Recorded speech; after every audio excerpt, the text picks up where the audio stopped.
Thank you for that very kind introduction. I will try to live up to it. Thank you very much, Dr. Bauer, for inviting me here, for being such wonderful hosts, all of you. I'm very happy to be here and to have the chance to talk about the work that I've been doing. Dr. Bauer gave you a few of the recent titles, and I'm going to sort of back up and start at the beginning. So the pictures, the beginning of my research program in bilingual development. So the pictures up here are pictures of us meaning my lab and my students, collecting the data that I am about to talk to you about. So both the articles that Dr. Bauer cited and the work that I'm going to talk about now, I did not do by myself. So let me start, because I always run out of time at the end. So let me start by acknowledging many collaborators, graduate students, and of course, the very important funding agencies that made this work possible. So let me start by talking about the sample. I study children in South Florida who hear Spanish and English from a very early age. They all hear Spanish from the time they are born.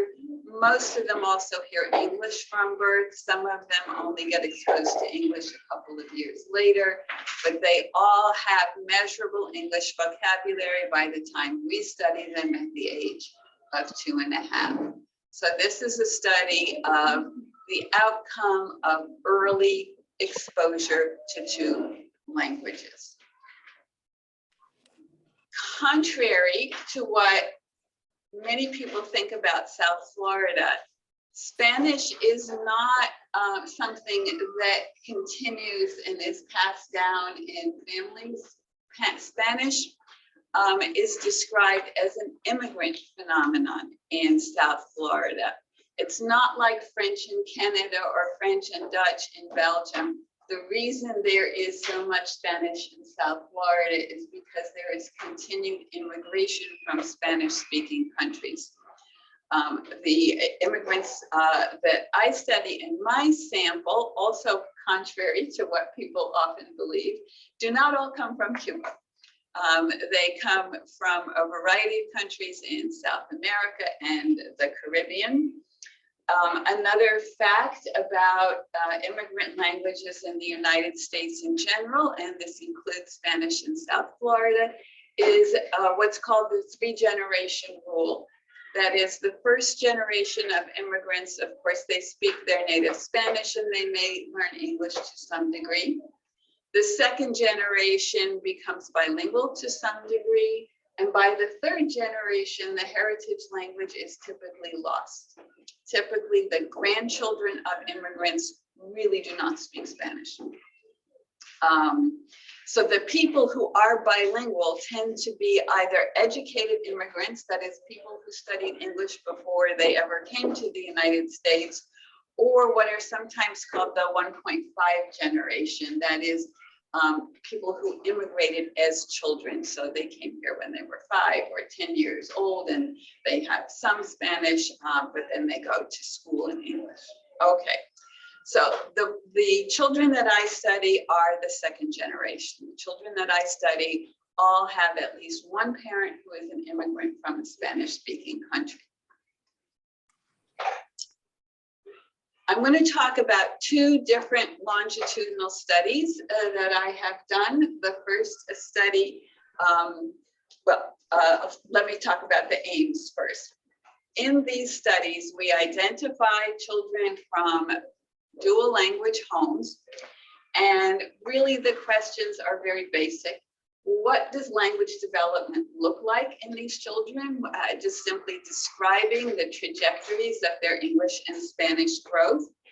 And then to explain why the trajectories have the shape that they do.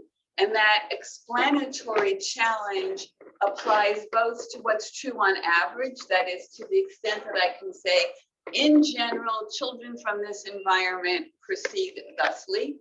Why? Why does it look like that and not like something else? And then there are also individual differences among children, even from the same basic environment. And the question is, what explains those individual differences? So that's the overall goal. In study one, we started with the children when they were 22 months old and followed them until 30 months. At least those are the data I'm going to talk about. We had 47 children from bilingual homes and 56 children from English monolingual homes. The criterion was bilingual exposure from birth for this sample, and the children had to have at least 10% of their home language exposure in the language that they heard least. So it couldn't be like 99-1 kind of bilingual environment. And let me emphasize, my participants are always selected on the basis of their environment. So their environments are bilingual. Whether or not the children are bilingual is part of the research question. In this first study, we assessed the children when they were 22, 25, and 30 months old. I'll talk about what those assessments consist of shortly. Then a lot of the data I'm going to talk about come from study 2, which is a longer running. We studied these children from 2.5 to 13 years, although I'm only up to really talking about the data to 5. So that's what I'm going to focus on today. We had children, again, for most of the analyses, the requirement was that they be bilingual, bilingual exposure from birth. We did have some children in this sample who had 100% Spanish-speaking homes.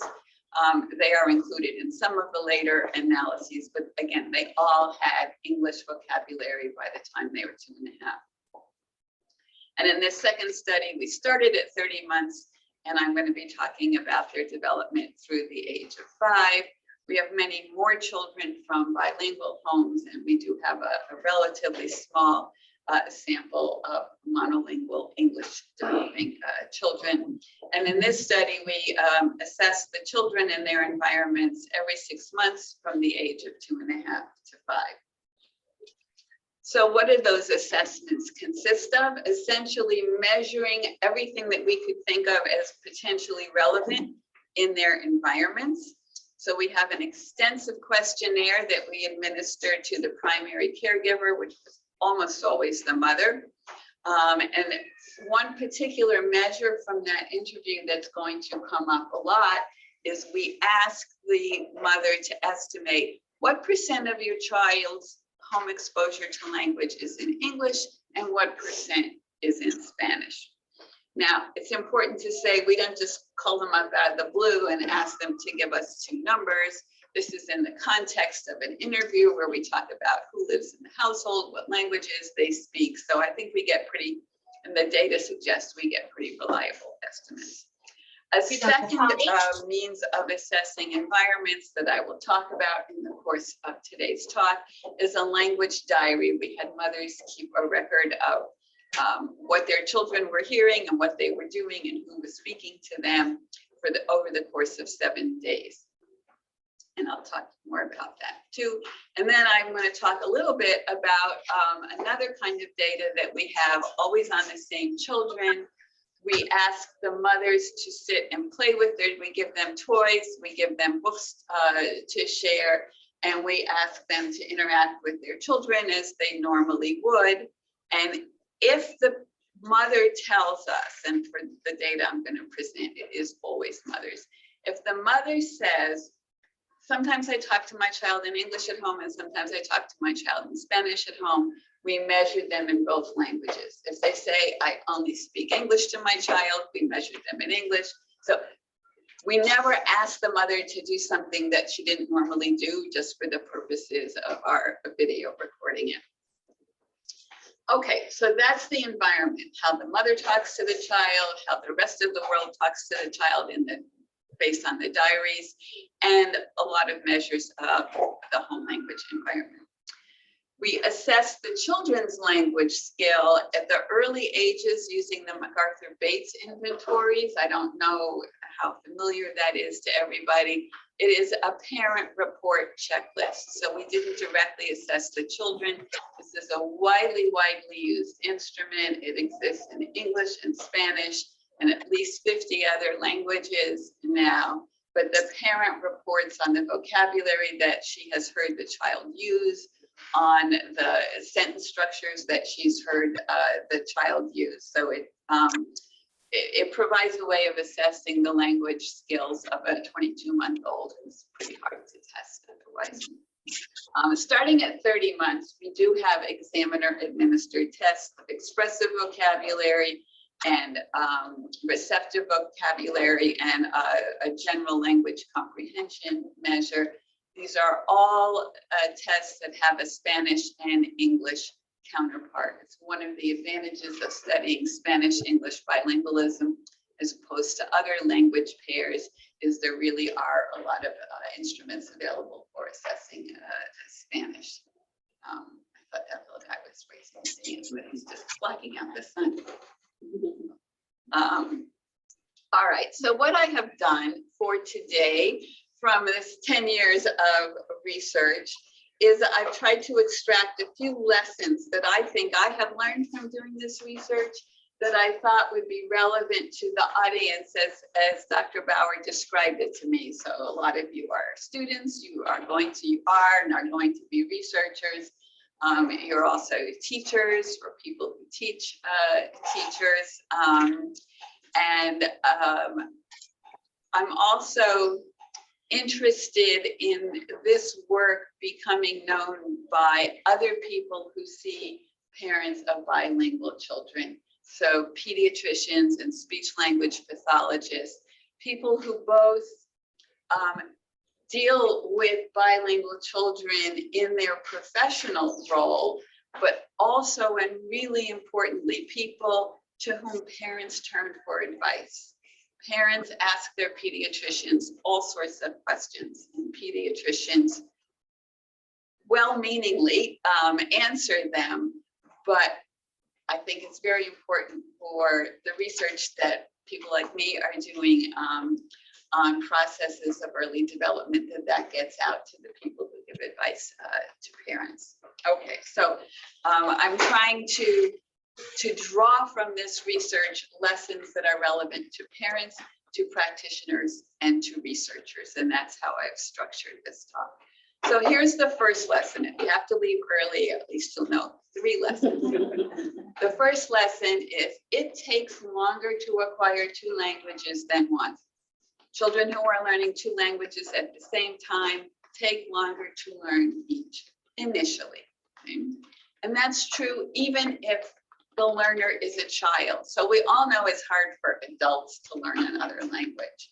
But there is a view in many circles that, well, children, if they're exposed to languages all at the same time, just have a magic ability. They don't. There's no such thing as magic. Okay, sorry about that. All right, second lesson. Input matters. The rate at which children acquire language and ultimately the level of language skill that they acquire depends upon the quantity and the quality of their language exposure.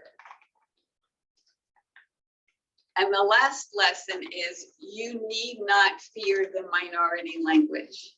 If you are worried that children will not learn English because they hear Spanish or Mandarin or anything else, children in the United States will learn English. The minority language that they hear at home does not interfere with that, again, in the long run. Okay, so what's the evidence for all of these lessons that I'm trying to impart?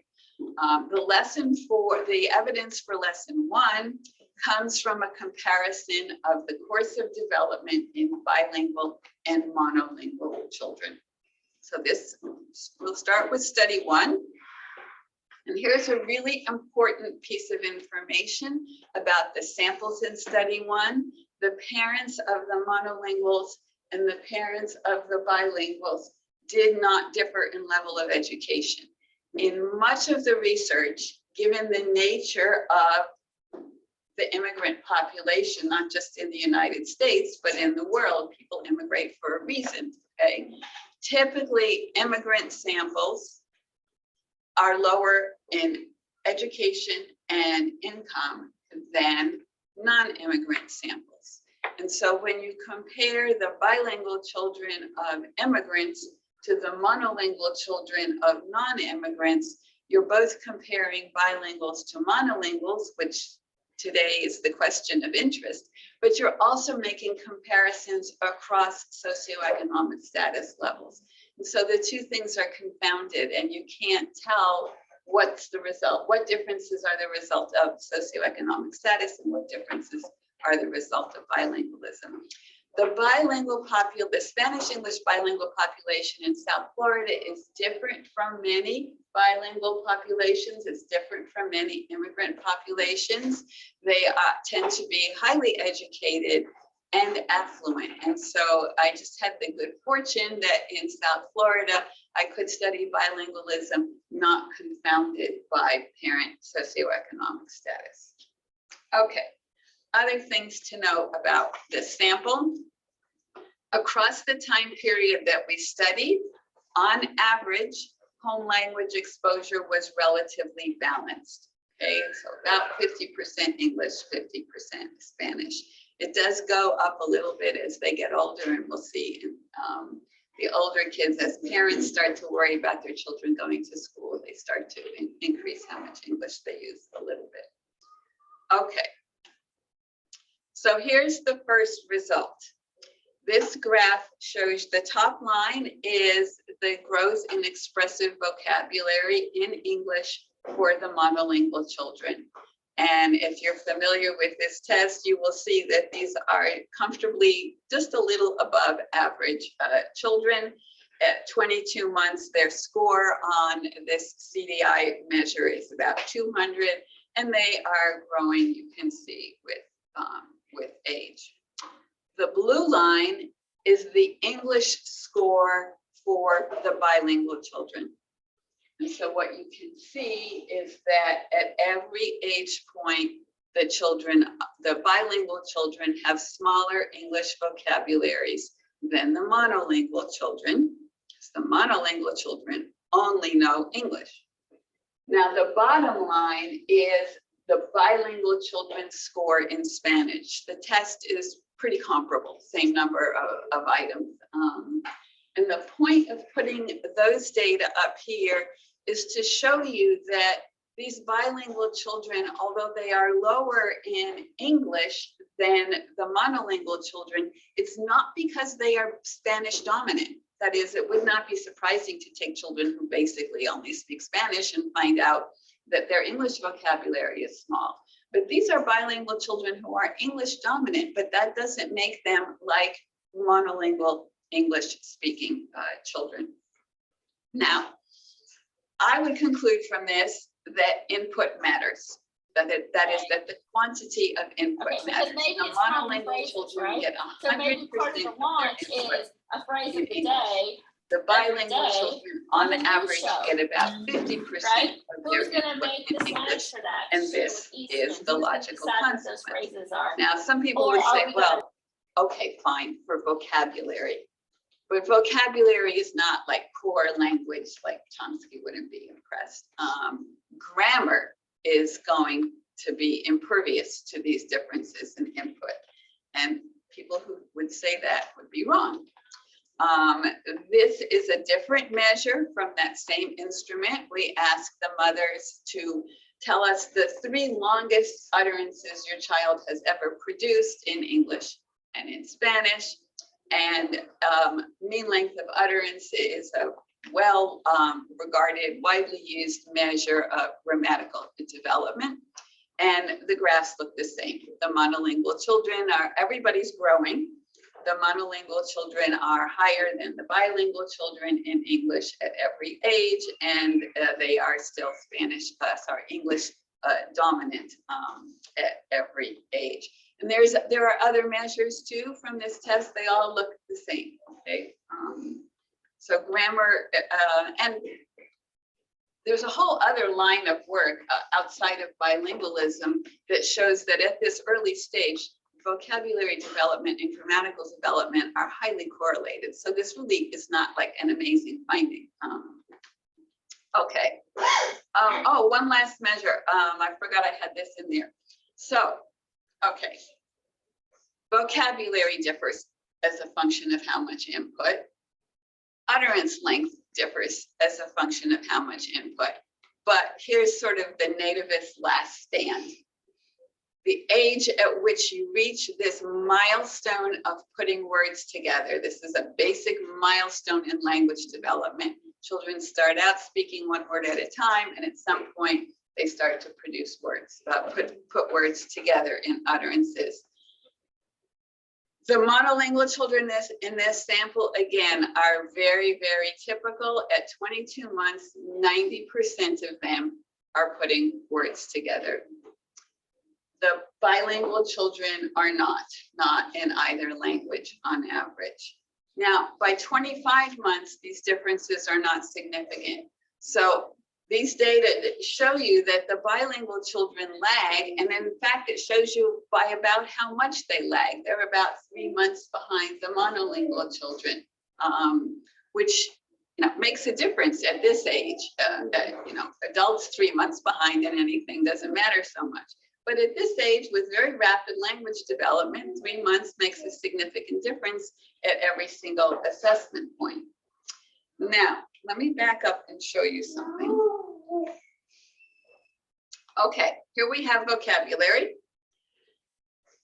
The monolingual line is higher than the bilingual line, but if you sum the two bilingual lines, if you add up how many words the child knows in English and how many words the child knows in Spanish, then you get, there's too many keyboards here, then you get this. I was gonna ask that, so I'm like, I bet we can.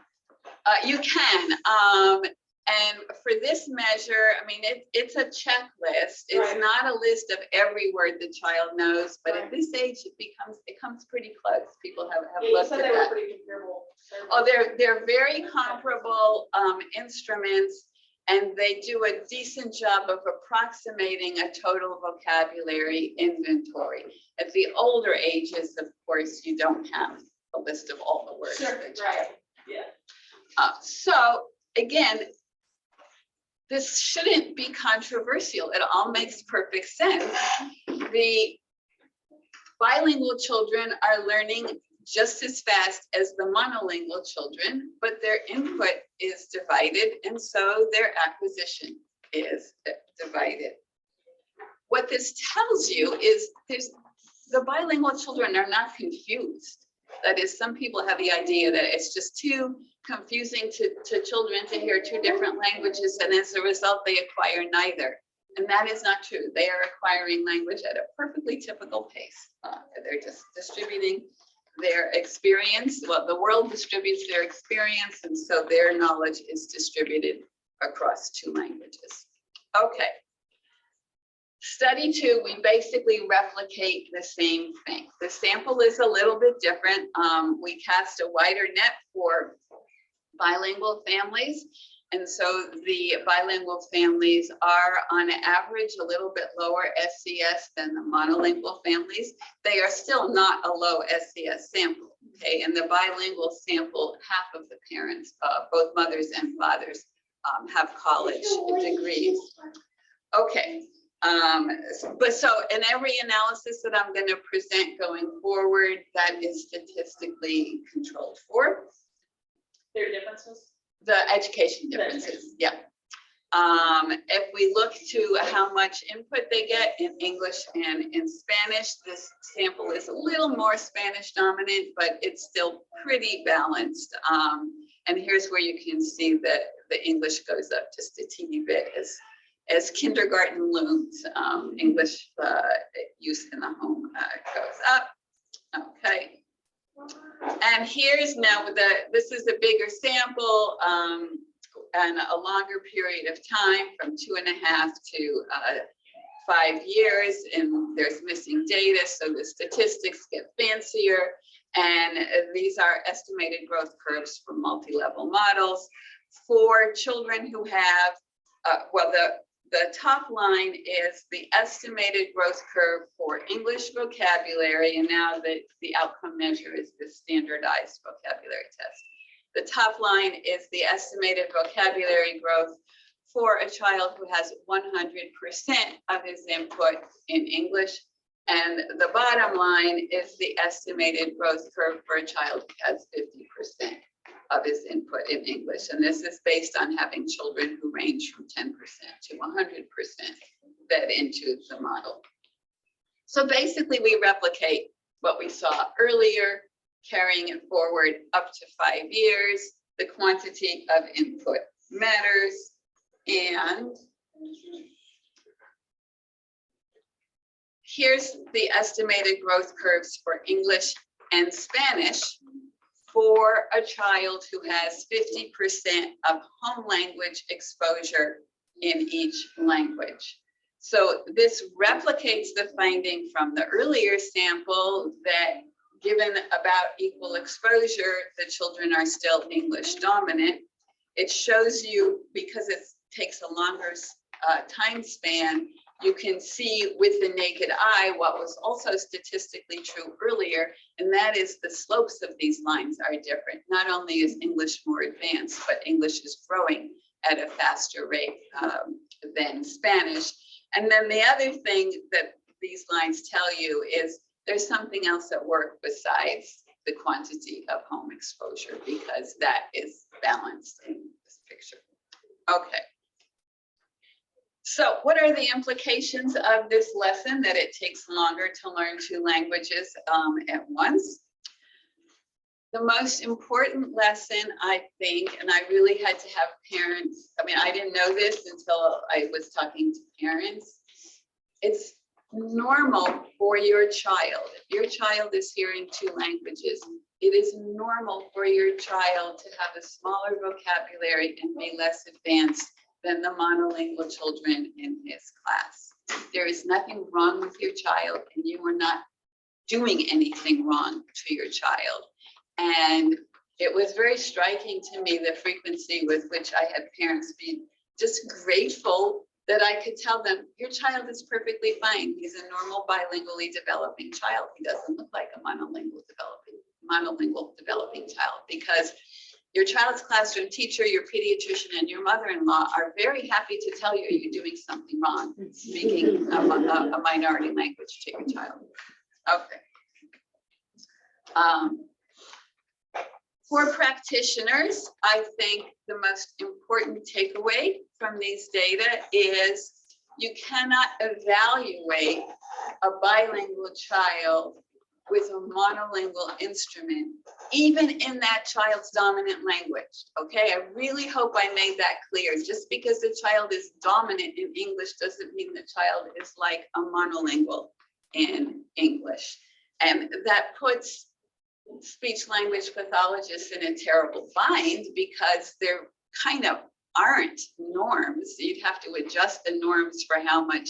I mean, there are tests out there, and I don't want to say bad things about the best tests that are out there, but there is this fundamental problem that any assessment instrument compares the child who is being assessed to a norm reference group. Okay, that's just the way tests work.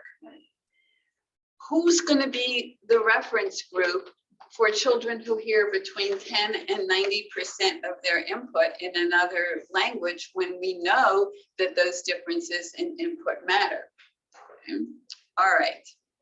And then the last lesson, or the last implication, this is for researchers. And I think this is a really interesting question. I'll be happy to talk about it at the end. But we saw that the bilingual children lag. They take longer, but they do not take twice as long. How come? I mean, I started out saying there's no such thing as magic, but there is something that allows the bilingual children to be only a little bit behind, even when their input is half. And I think that's a really interesting question to try and figure out. Okay. Lesson 2. it's not just the quantity of input. Okay, I'm going to give you more data on quantity, and then there's also the quality of input. So it starts to get a little bit redundant, and I'll start to go a little faster. So this is the same data from, or the same kids in study 1. The difference between these graphs and the first ones I showed you is now the bilingual children are divided into 3 groups based on their language exposure at home. So the left graph, the top line is always, the top line here is the monolinguals when we're talking about vocabulary. Sorry, the top line is always the monolinguals. We have vocabulary and we have grammar. You can see vocabulary and grammar follow very much the same course. The top line is monolinguals. The next line is bilinguals who have at least 70% of their input in English. And they do look very similar to the monolinguals. And at some points they are not significantly different, but they do diverge. So I will stand by my claim that an English dominant bilingual is not the same thing as an English monolingual. The gray line is the children who have balanced input between 40 and 60% in each language. And the yellow bottom line is the children who have Spanish dominant input. And this is all measures in English, okay? And this is from 22 to 30 months. Now we go and look at the same thing from 30 months to 60 months. And again, the top line is 100% English input. The next green line is 70%. And these are estimated functions, so it's not groups of kids anymore. The second line is actually 75% English input, and then 50% English input, and then 25% English input. And we do the same thing for Spanish. We did before, but I didn't show you. It looks the same, except Spanish growth overall is much less, and so the differences are smaller. Okay, so quantity of input matters within degrees that is within the variance, within being exposed to 2 languages. The evidence for quality has to come from a different source, okay? The measure of how much the child hears is just a question we ask the mothers. Now to get to a more detailed data, we had the mothers who were willing and able to keep this language diary. And I don't know if you can read what's in the left column, but it starts at 6 a.m. to 6:30 a.m., 6:30 a.m. to 7 a.m., and so on. For every half hour of the day, we ask the mother to write down who's talking to the child, what language the child or languages the child is hearing, and what activity they were doing. And we did lots of different analyses with these data, but I'm only going to tell you a couple of numbers that came from this. So we did it at 25 months for the families in study 1.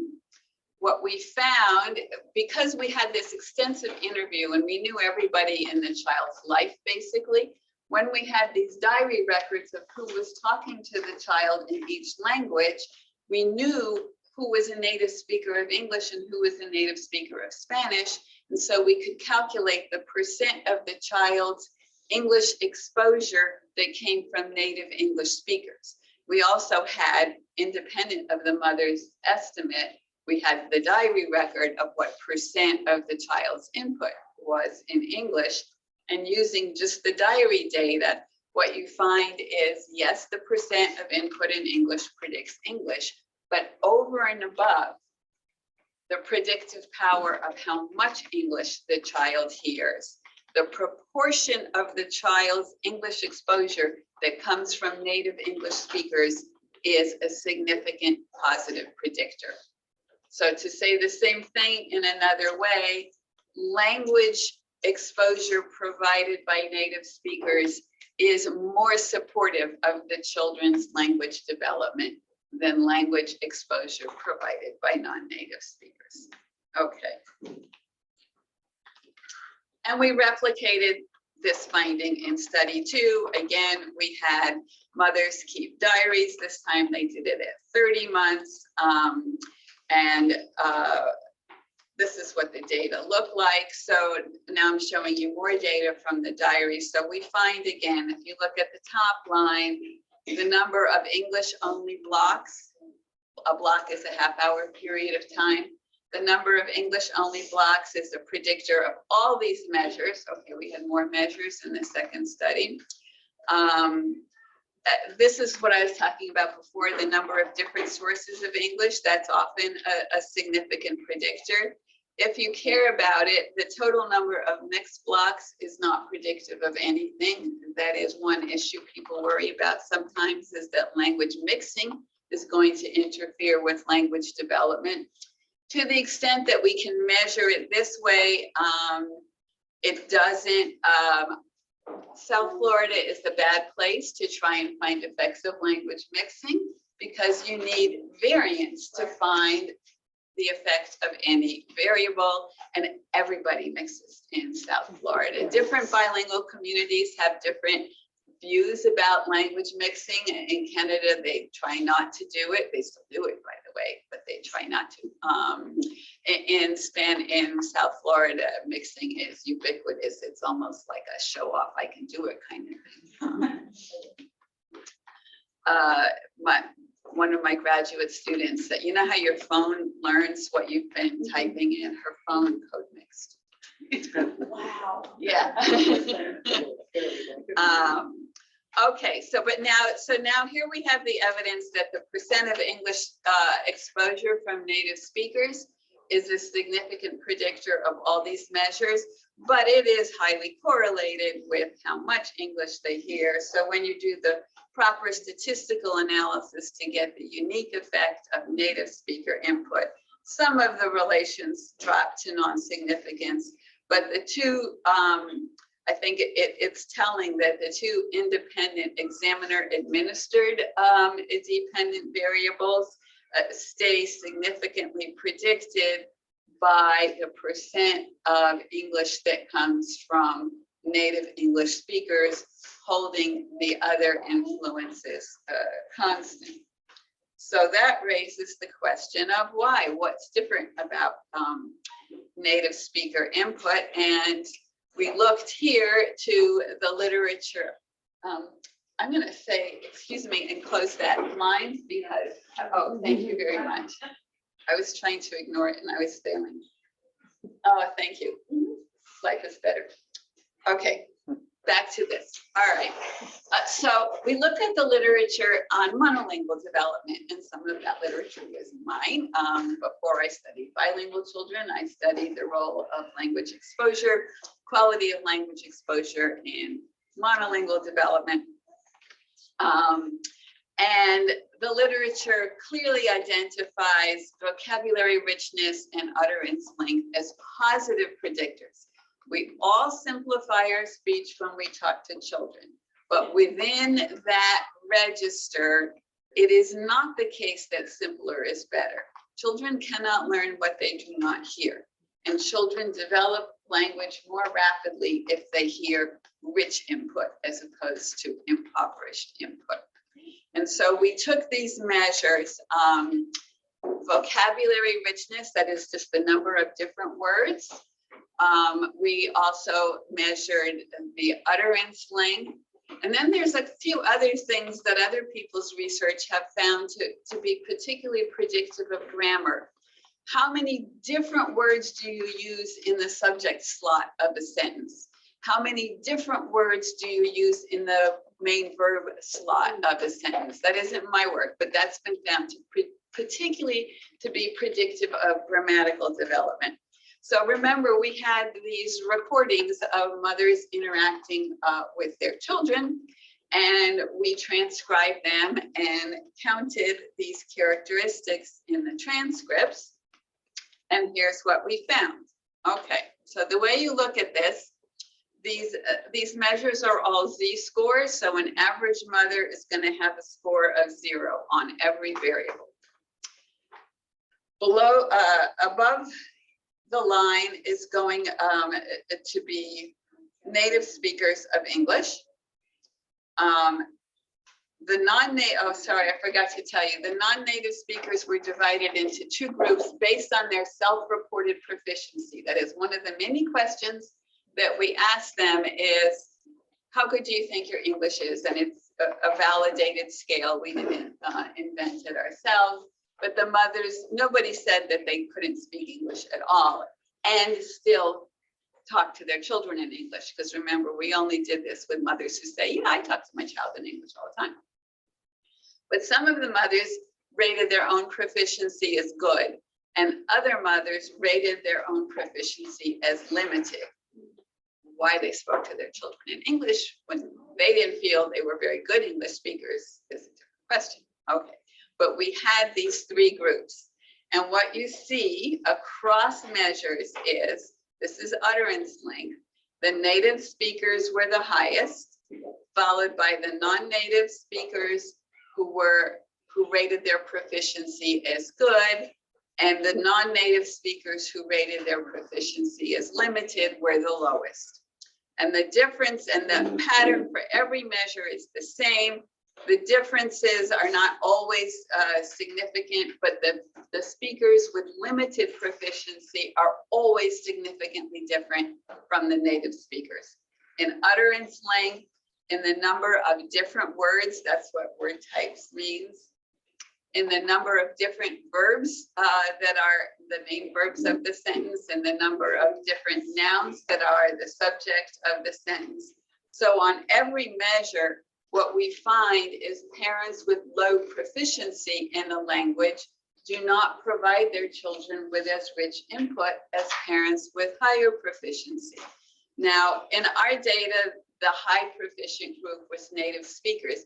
I'm not saying only native speakers are allowed to talk to their children in a language. What I am saying is that proficiency matters. And in a way, like everything that I discover, it's obvious. But in a way, it's not, because you might think, well, these kids are 2. They don't have that big a vocabulary. Their utterances aren't that long. How hard can it be to provide the child with input that's in advance of what the child is doing? But what these data say is, even in talking to 2-year-olds, your proficiency in the language shows, and it shows in measures that we know are predictive of language development. And that explains why native speaker input is a unique source of variance over and above how much input the children are getting. So lesson 2 is that within bilingualism, differences in quantity matter, but also differences in quality matter. So what's the implication of that for parents? Speak to your child in the language that you are most comfortable using. If you speak to your child in the language in which you have limited proficiency, you are not benefiting the child's acquisition of that language very much. And you are hurting your child's acquisition of the language that's your native language, the language that you could be passing along. It's not an equal trade. It's not like, oh, if you speak English, okay, you're going to hurt their Spanish, but you're helping their English. It doesn't work that way. Statistically, in the data, you hurt their Spanish a lot and you help their English a very little bit. And that is just looking at language development as the outcome measure. I don't have data on this. Other people have some. Think of all the things you impart to your children when you're talking to them. Think of the things you can't say if you don't have the vocabulary in that language to say them. And then another topic that I haven't done any work on, but that I think is interesting, is think about the emotional constraints of speaking to your child in the language where you really are very limited in what you can say. For practitioners, it's the same thing. When parents ask you, encourage them to use their stronger language. That we try to say the language you're comfortable using, whatever, because Many bilingual parents will be more comfortable in one language or another depending on the context. So I wrote strongest here, but really, I mean, the language, whatever comes naturally, you're going to be better at. And for researchers, and this is really for researchers who study intervention and implementation science. If we believe all these things, if you believe all these things that I've said about so far, then you're in the position where children need to know English. That is, you can't get around that. If they live in this country and are going to go to school in this country, they need to know English. If their parents are not very proficient in English, telling their parents to speak English to them is going to create more problems than it solves. But the children still need sources of English input. And I know everybody's first guess is, well, send them to preschool. We have looked to see if there were preschool effects in our data, and there are not. Now, I'm not saying high quality preschool experience can't be very supportive of children's language development, but preschool experience is not always very high quality, particularly in terms of language. You have one teacher and lots of kids. Second of all, in South Florida, well, all over the country, being a childcare worker is not very well paid. Who does the jobs that are not very well paid? Immigrants. Yeah. So in South Florida, and this is not my research, but this is what I have been told by people who study Head Start classrooms. The people who work there, I almost said the women who work there, and that would not be false, but it would not be proper. But the people who work in childcare have very limited proficiency in English, but they are instructed to conduct the classroom in English. So given that description, it's not surprising that childcare attendance doesn't predict English acquisition in these children. I certainly think it's a potential avenue, but you can't just like open the door and send your kids out and assume they're going to get good English input. But maybe if they spoke their native language, it would be a better environment. Oh, for all sorts of things. Yes, it would be all sorts better in all sorts of ways, except then you just kick the can down the road of where are they going to learn English. Yeah. Sure. Oh, and no, absolutely. I agree completely. Okay. Last lesson, you need not fear the minority language. And I have two kinds of findings that I am going to present to you. One is longitudinal relations between children's English and Spanish skill at one point and their growth in the other language over the subsequent point. And then I'm also going to talk about concurrent relations between English and Spanish, looking at these children at the end of this chunk of the study at 5 years. Okay. This is a fancy statistical analysis called latent change score analysis. We did it not to find what I'm about to tell you. We did it looking at a theoretical question about the relation between vocabulary growth and grammar growth. And having data on a bilingual sample allows you to control for the language. That's enough background on that. So let me tell you the gist of what's in this picture. This is a bunch of measures of, this is a bunch of measures of the children's, which is Spanish, Spanish is below, okay. It's Spanish. It's Yeah, sorry. Okay, so down here we have a bunch of measures of the children's English. Up here we have a bunch of measures of the children's Spanish at 4 different time points, 6 months apart. So from each of those measures, you can calculate a change, okay? So these 3 circles are the change in language over 6 months. Here's what's significant. At the bottom, you have, so these circles are the static measure of the children's English skill. at 30 months, 30 months, 36 months, and 42 months. The darker ovals are the change in the children's Spanish skill in the 6 months following the assessment in English.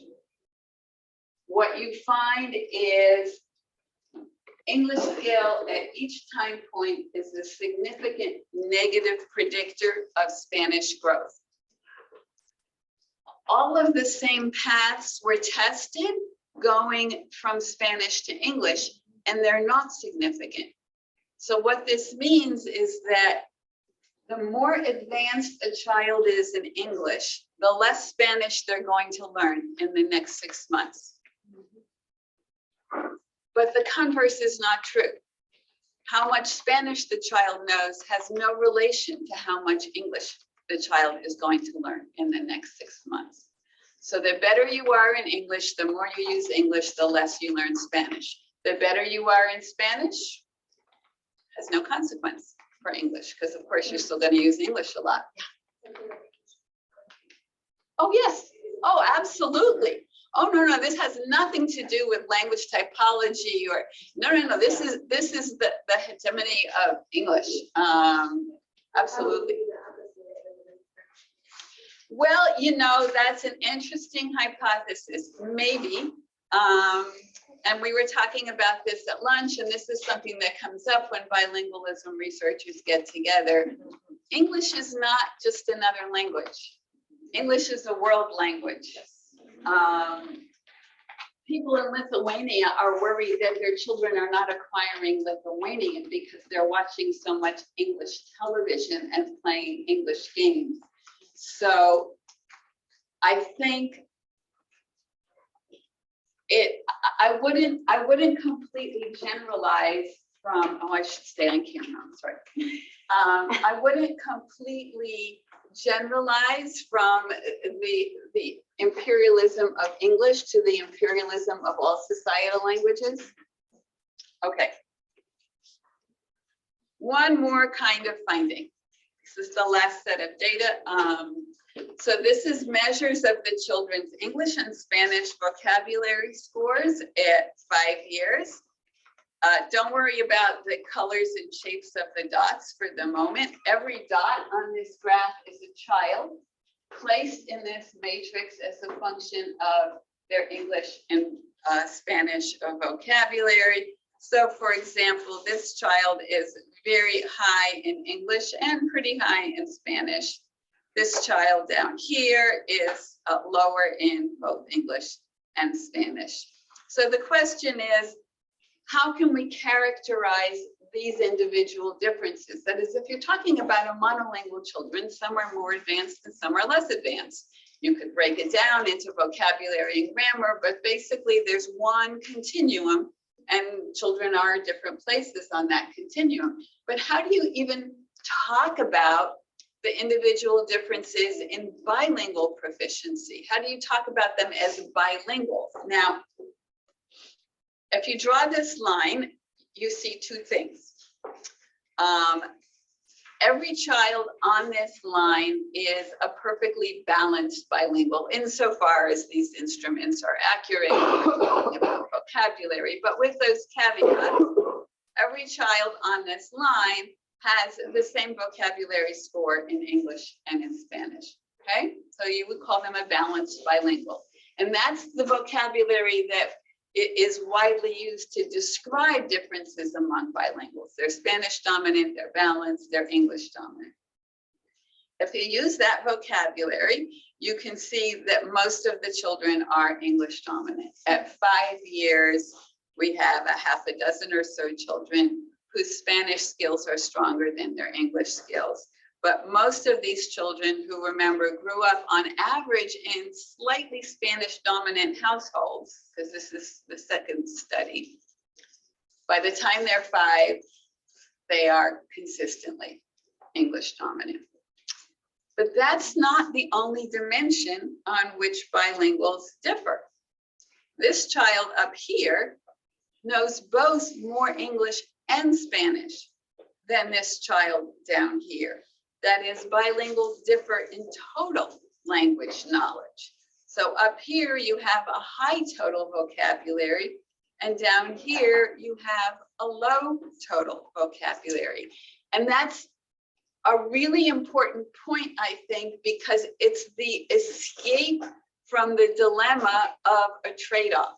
So we saw, if you only look at quantity of input, the more you get in English, the better you are in English. The more you get in Spanish, the better you are in Spanish. Well, that suggests that as you get more of one, you're going to have less of the other, and there's no hope for ever really knowing two languages. But that's not true, because children can vary in how much they know altogether. Okay, and if you just do the armchair experiment, take a monolingual person on one side of your mind and a bilingual person on the other side, who knows more language altogether. Bilinguals ultimately know more than monolinguals, and you don't have to wait forever for ultimately. By the age of 5, you clearly see that the children that bilingual children don't all have a trade-off, okay? That is, some children know in total more. Now remember, I said, don't be afraid of the minority language. What we find is when you ask, well, what makes some children have a higher total vocabulary than others? It's their Spanish. That is,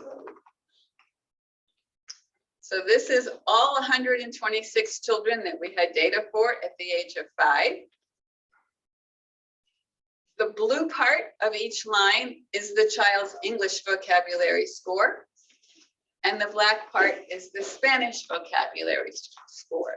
And so this is a picture of the statistical finding that variance in Spanish vocabulary accounts for a greater portion of the variance in total vocabulary than does variance in English vocabulary.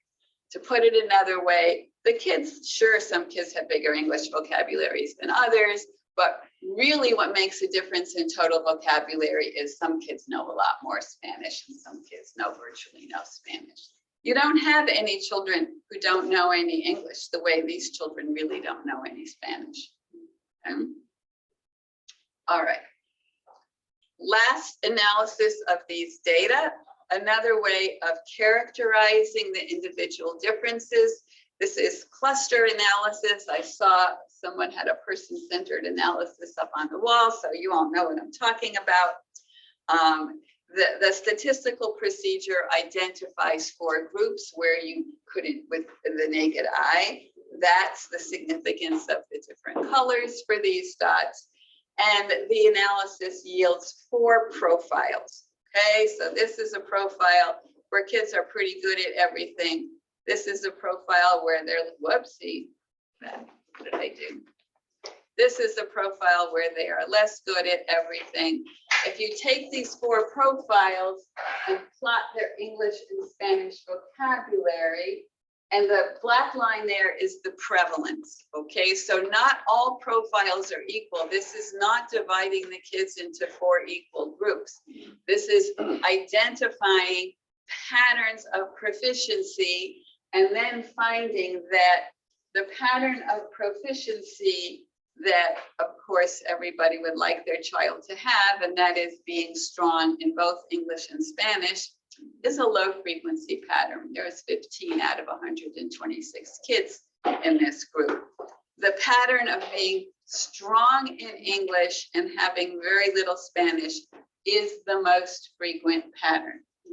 But if you just look here at these 2 groups, what you can see, this is another way of picturing that there's no trade-off between English and Spanish. These 2 groups are equivalent in English, and one is very high in Spanish and one is very low. And what you see down here is the exact same thing, only moved at a lower level of total vocabulary. That is, you have 2 groups that are very similar in English vocabulary. One group is higher in Spanish and the other group is lower in Spanish. Now, some people would say I should stop there, and in the published version, I did stop there. But I do think it's of interest to know how all these children compare to monolingual children. And there are two ways to do that. One, I don't have that slide here, but if you compare them to monolingual norms to the best that you can, and it would be a long topic, but these tests don't really have monolingual norms, but to the best that we can calculate them, these top two groups are above the 50th percentile in English. In that sense, they're fine. Now, if you compare them to SES matched or statistically equated monolinguals, they are significantly lower. There is still a difference. And if you look at these two lower groups, they are below the 50th percentile in English. So I think what this means is that for the highest performing bilingual children by the age of 5, they're fine. They may not be the same as they would be were they monolingual, but they are ready for school. For the children that are lower performing, they are below the 50th percentile on average in their groups, and they really do need some extra help to be ready for school. Okay, I said all those things. So, lesson 3 implications to conclude. For parents, don't worry that you're damaging your child by using your heritage language. I said the same thing before, but now I said it based on different sorts of data. For practitioners, if Spanish does not take away from English, withholding Spanish will not benefit English. And that is a common sort of advice. Don't speak Spanish to your child. It's not going to help English. And I think an important research question is to ask, what factors support, this is, what I have shown you is a picture of what's called additive bilingualism. That is, the children who know Spanish know English and they know something else in addition. There are environments in which Spanish takes away from English, where environments in which bilingualism is subtractive. And there is some research on it, but I think it's an inadequately studied topic of what can you do in an environment so that when children are bilingual, it is a plus and not a zero-sum game. And thank you very much.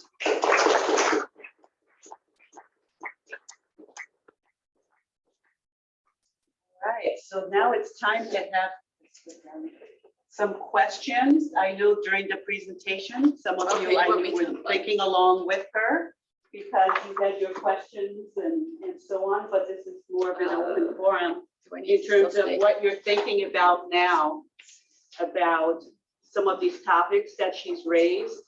How, yeah, just what are you thinking? What questions do you have? You have I'm going to say first of all, phenomenal. I just really enjoyed hearing what you had to share. I come from a instructing language background, so it was interesting to see the research kind of correlate. I did want to ask, because I was very interested in the point of native speakers, because I had never seen that research before, and how you mentioned talking like you're talking to a little kid versus giving them that richer input. Do you think that also might mean that cultural differences and how we talk to children might affect how they're learning languages? Like, I do. So there was in the 70s and 80s a spate of research. People like Eleanor Oates and Bambi Sheeplin went to Papua New Guinea and Western Samoa. And the point of that research, well, their point in doing that research was to say language is not just the acquisition of grammar, that language is socialization too. The lesson that the generativists drew from it was children all over the world acquire language even when their parents don't talk to them. So if you ever doubted that language was innate, now you know for sure that it's innate. I think that's the wrong conclusion. I think there is evidence from these far-flung, very different kinds of communities that the children do take longer to acquire a language. It is highly controversial. That is, there are people who would argue everybody is fine in their own way, and you have no business ever trying to change how anybody else does things. And that applies both to parent intervention with low-income families in the United States. There are lots of efforts to do intervention to help parents realize that talking to your children is important. That's how children learn language, and to support them in doing it. There are people who say that's a horrible white imperialist thing to do. There are efforts, and these are initiated often by the country, but Anne Fernald at Stanford was involved in an intervention in Senegal. Senegal asked them to come because the population of Senegal is not very well educated, and it kind of interferes with the economic viability of your country to have an uneducated populace. And if you believe that education begins early on, then it would be good to help these families educate their children. Some people think that's really horrible, for rich white people to go and tell poor Black people how they should talk to their children. So there are a variety of opinions about the wisdom and the ethics of changing anything.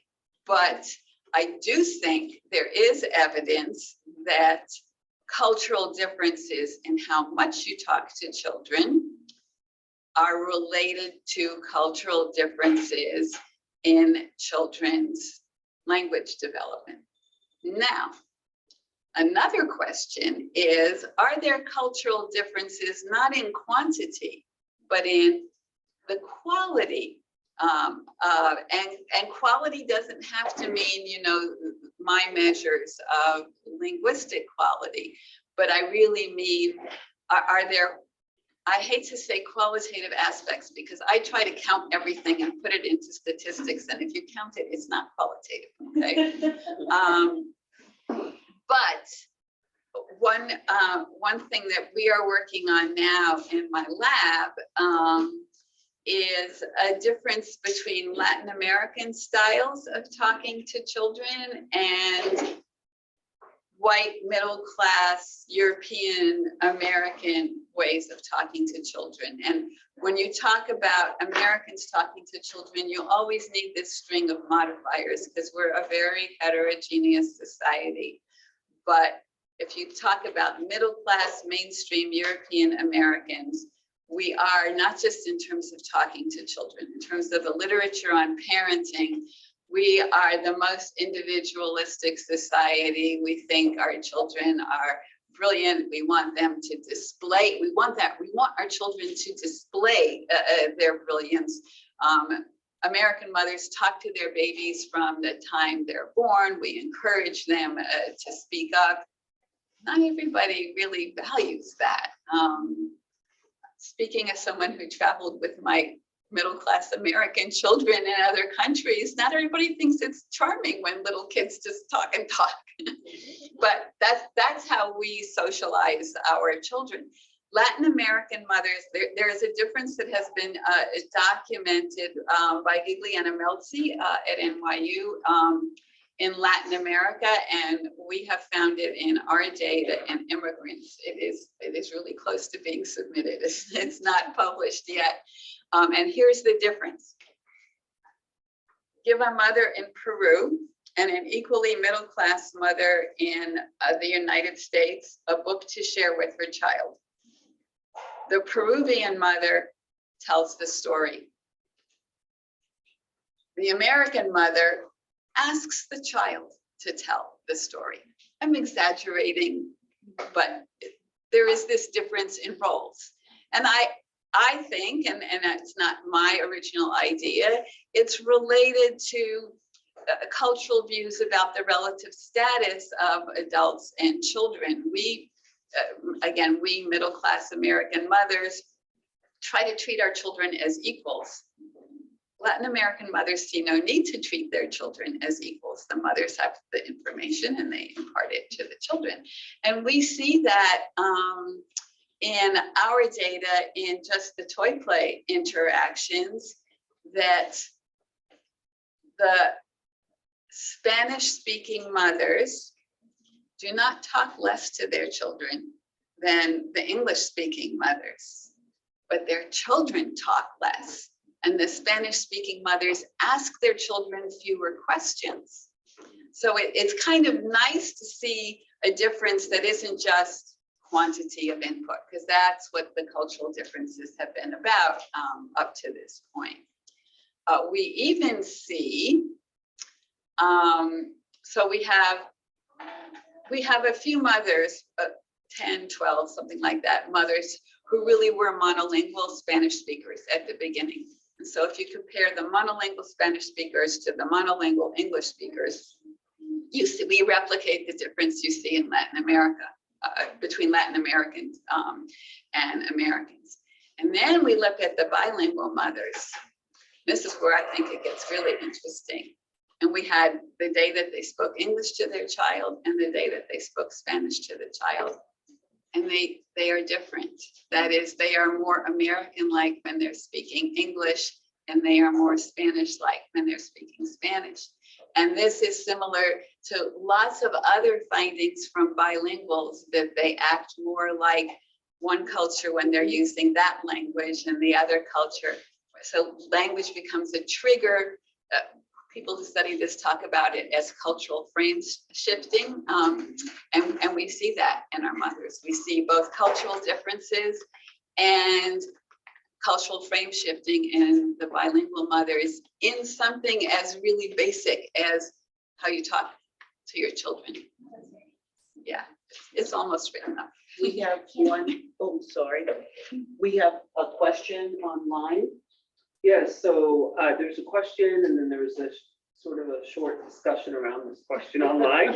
Okay. So you know, it might be something that you've already referenced, but maybe an opportunity to say it again or talk more about it. So the question is, what do you think of the Spanish edition of the PLS-5, so the preschool language skills assessment? And is it an accurate assessment of language development of bilingual children?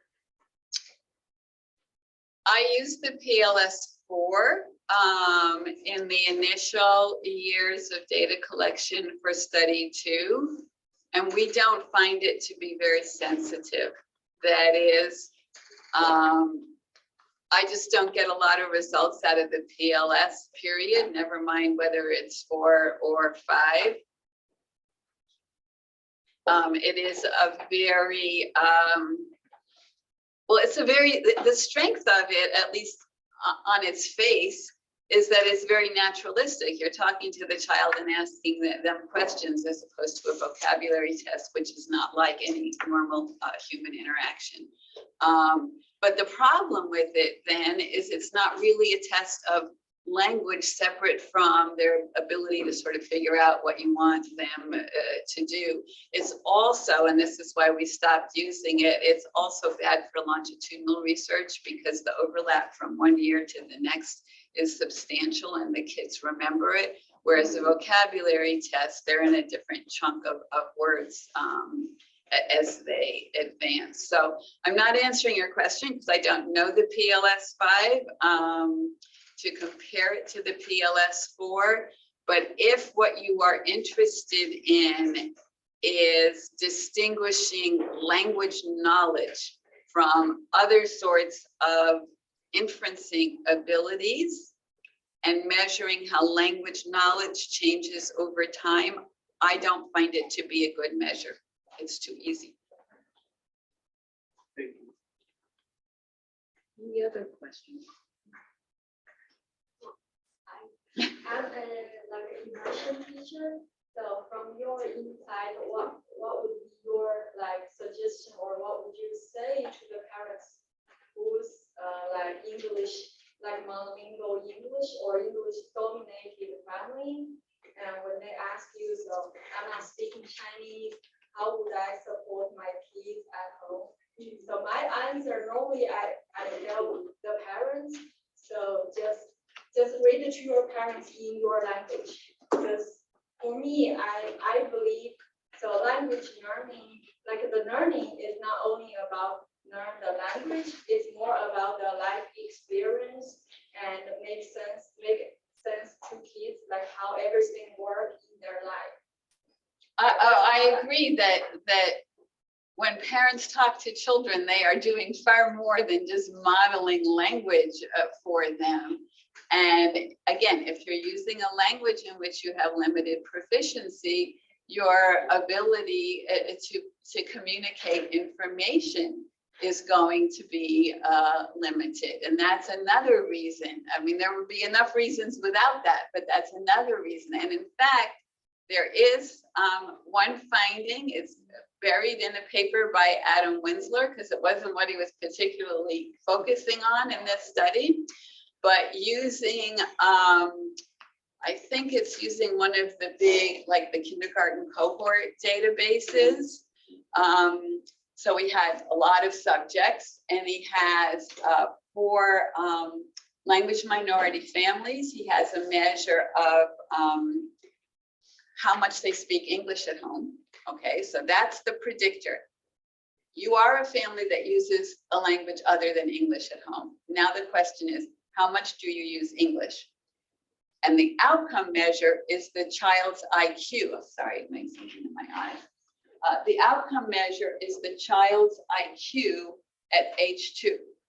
And the use of English by non-native English families is a negative predictor of the child's IQ at age 2. So I agree with you completely. Yeah, because I even have like trilingual students, their parents does not speak either English and Chinese. So only Spanish at home, but they're learning English, Chinese at school. Sorry. Yeah, trilingual. Yep. Okay. Yeah, no, I think It's not uncommon though, really, for kids to be learning that many systems. Especially if they're in dual language learning Yeah, like programs. both of them, they're very proficient. Yeah. All 3 languages. well, that's great. They must have a great school program. But I think, I mean, to the extent that my research has anything to say about it, which is a limited extent, I think the parents should be doing what they are best at. And they're very fortunate that their children are going to a school that supports their other languages. I mean, if my child wanted to take violin, I wouldn't try to teach him. I would find someone who knows how to play the violin. Yeah. Thank you. Yeah. Thanks for the presentation, because I have no background knowledge about language education, because I'm a physical education person. I was able to learn this bilingual, and this is my personal situation, is that I only speak Korean at home, because my wife is really not good at speaking English. And she goes to, my daughter goes to daycare, and she speaks English there. Then my wife wants her to get into the program, public school program that teaches like half day English and half day like what they call immersion program with another language. So it is okay to add like another language for my daughter because she's like emerging English learner. I don't know whether they will mess up with her like, brain if learning the 3 different languages at the same time. I don't know whether it's a good idea. Better for her. I feel confident in saying it will not mess up her brain. That's the answer what I want to keep. I do think, again, to the extent that my data have anything to say about it, I think trilingualism from birth might be difficult, simply because you need a certain amount of input and use to get started. But introducing a third language after children have two underway, that should work. I mean, here's another thing, you know, the outcome of language exposure can vary enormously. It's not like there's a choice between not knowing the language and being like a native speaker. You can have limited proficiency in the language. That can be very valuable to have limited proficiency in the language. It is measurably different from, I don't know if there's such a thing as full proficiency, but it's measurably different from the proficiency of native educated speakers, but that doesn't make it not a worthwhile thing. And you can always build on it later, you know. So I think it would, as long as all of these programs and all of these sources of exposure are high quality, it certainly will not mess up her brain. The worst thing that will happen is maybe she won't learn that much. But if you tell me the programs are good, then maybe she will. Thank you very much.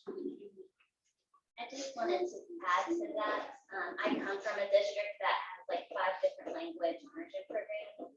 And they've done studies that show by 3rd grade, so they may show that they're lagging, but by 3rd grade, they excel or they meet or exceed what their monolingual peers are. That is the outcome of the studies that were done in the 60s when French immersion started in Canada. And when somebody was interviewed on some talk show about, well, how do you do that? How is it possible for you to know 2 languages and not be behind in anything? And the answer was, we work harder. And in some school districts, or even looking across school districts, in some, often the comparison between a language immersion program and a standard program is not a fair comparison, because the kids who go to the immersion program, the teachers that go to the immersion, they are higher caliber everything. Life system's different because it's still in one school, But sometimes Yeah. that is the case. Any other questions or comments? I know that Erika has to head off to the airport, so I don't want to take too long, but I want to make sure we give ample amount of time for people to ask questions. We only have her for limited time. Well, I just want to say there were several comments online that just expressed a huge thanks. Oh, well, that's very Naming nice. it Thank you. unilately as such an important presentation, appreciating being able to join online virtually since they couldn't be in person. They learned so much. So there are several comments online that are appreciated. Well, thank you very much. That's very nice of all of you. And Dr. Hoff, if I may say, we enjoyed being here with you. I can say they missed out on a little bit being on. We got a little more. Thank you for coming. Well, let's give her a big hand.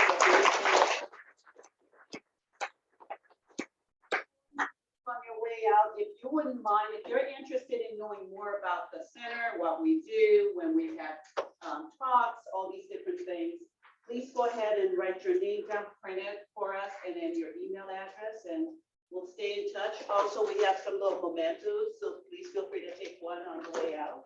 And thank you again for coming.